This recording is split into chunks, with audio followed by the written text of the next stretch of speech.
It's week 2 of the quarantine, but that doesn't mean we can't keep going, so are we ready to grab Africa by the horn?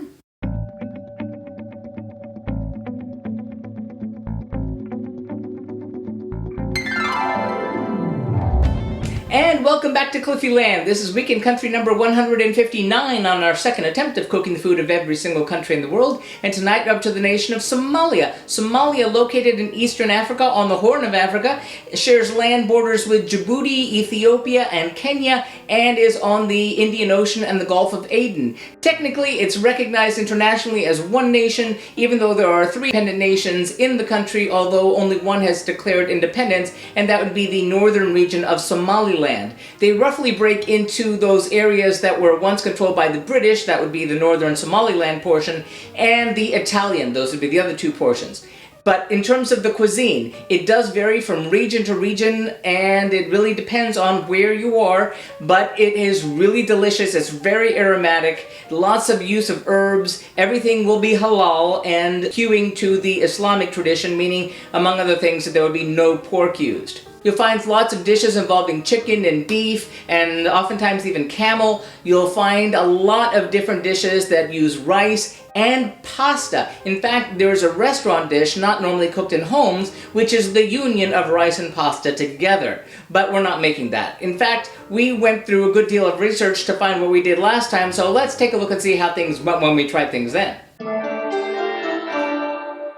Well, 4 years ago on the Global Cooking Challenge, I did get to cook and stream across 2 nights, and the first night I actually was cooking for company, and it wasn't company I'm used to having, so not knowing how adventurous this individual wanted to be, I decided to play it really safe, and I made a very simple spiced beef and rice dish, which is sort of like a casserole. It was very nice, it was tasty and simple, and we enjoyed it, and I served that with a salad. Technically, it's a Somali salad, only because it came from a Somali website. That doesn't mean that it's traditionally Somali. But those are both very nice, but we're not making that this time. What we are doing is what we cooked on the second night, which is a Somali favorite, one that I've had in restaurants myself, which I love. It's called Suqaar, which is a spiced meat with potatoes and vegetables. It's really great, and we're serving that with Lahooh, which is a flatbread, sort of like a pancake, and it's actually the exact same bread that we made when we cooked Djibouti many months ago. Now, this is a different recipe for the Lahooh, and it was really great. Loved it last time, so looking forward to doing it again this time. However, for that Suqaar, there are a couple things you need to know. One, it mentions an ingredient which is a vegetable seasoning. It doesn't specify what that is, but seeing as we had a vegetable seasoning that we cooked for an Eastern European nation some time ago,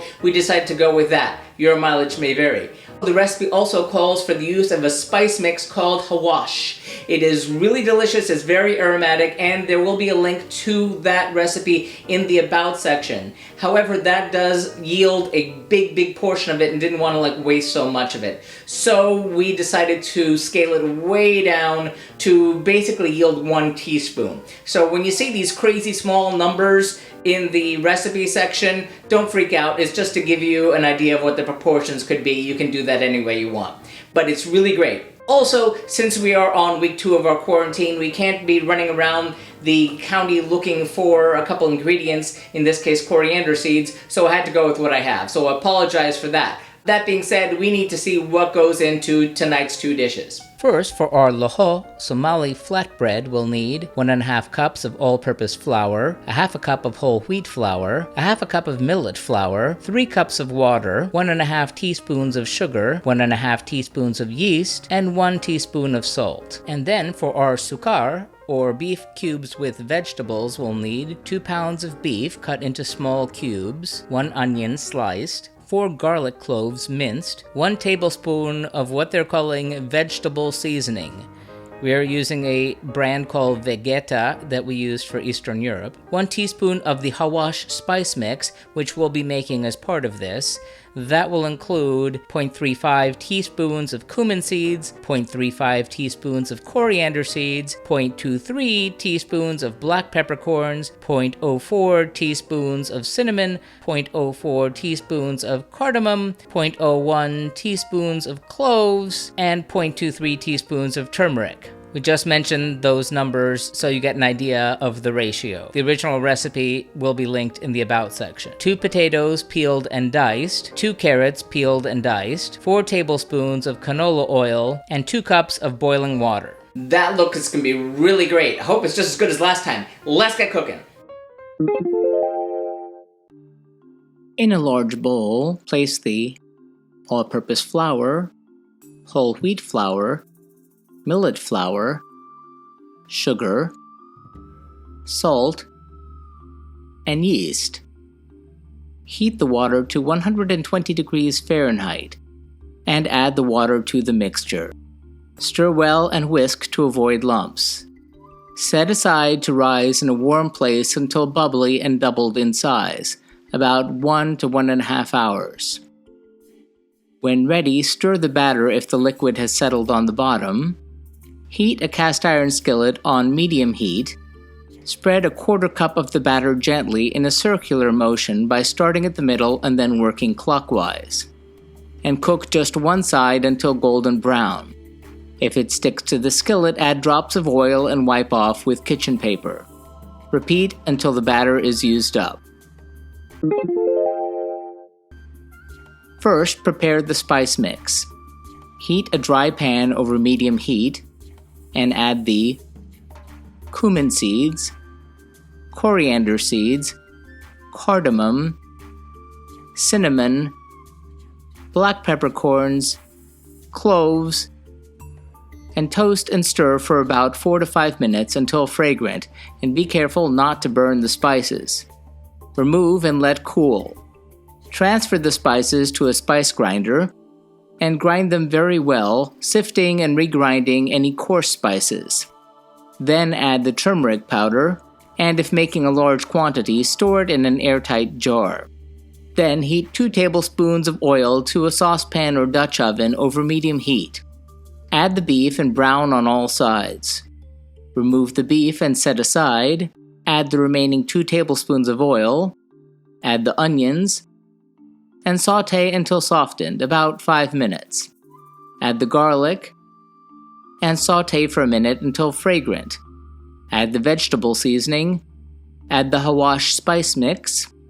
Saute for another minute, and then add the reserved beef. Stir well to coat. Add 2 cups of boiling water. Cover and let cook for 30 minutes. Uncover. Add the diced potatoes. Add the carrots. Cover and let cook for an additional 15 minutes. Plate the bread on the side of the plates or under the stew if preferred.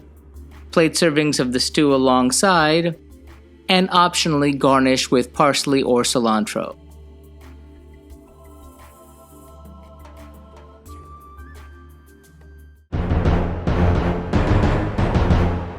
How'd that all turn out? In a word, it was superb. It was delicious. It was just as good as last time. I am not the greatest cook in the world, so there were some technical issues, but it was really, really great. Let's start out with that lahooh. The flatbread was just terrific. I love that recipe. The use of the millet flour with the whole wheat flour gave it a really delicious flavor. It had fermented a little bit, so it had that little bit of sourness in it, which was nice. I probably didn't cook it as long and as correctly as I should have. I'm really bad at making pancakes, but it was really great. I'm sure I can make it a lot better if I try, so let's give that one 4 out of 5 globes. Great recipe, just not really great in my personal execution. But let's talk about that suqaar. That was terrific. It just made the house so fragrant. It was really delicious. The meat was nice and tasty. In a perfect world, I would have browned the pieces of meat in many small batches to get a nice sear on the meat, but I was running out of time, so they really just braised, but whatever. That was really great. And that spice mix really gave it that special flavor. Note that the recipe does not call for the use of salt. However, it really does need salt. So I salted my dish. It tasted better that way, but it needed a better amount of it to really bring those flavors out. But it was a really terrific dish, so we're gonna give that one 5 out of 5 globes. Yay, Somalia! So that does it for this part of Africa, but we're staying in Africa next time when we travel south to have the food of South Africa. See you then. And remember, if you'd like to be advised when these videos are posted, please be sure to follow us on Periscope. You can also follow us on Twitter, Instagram, and Facebook. Like and subscribe if you'd like to be advised when these videos are posted, and be sure to hit that bell to get those notifications. Remember, links to the original recipes can be found in the About section. If you have any thoughtful feelings or helpful suggestions about the food we're eating, please be sure to sound off in the comments. Thanks for watching and happy eating!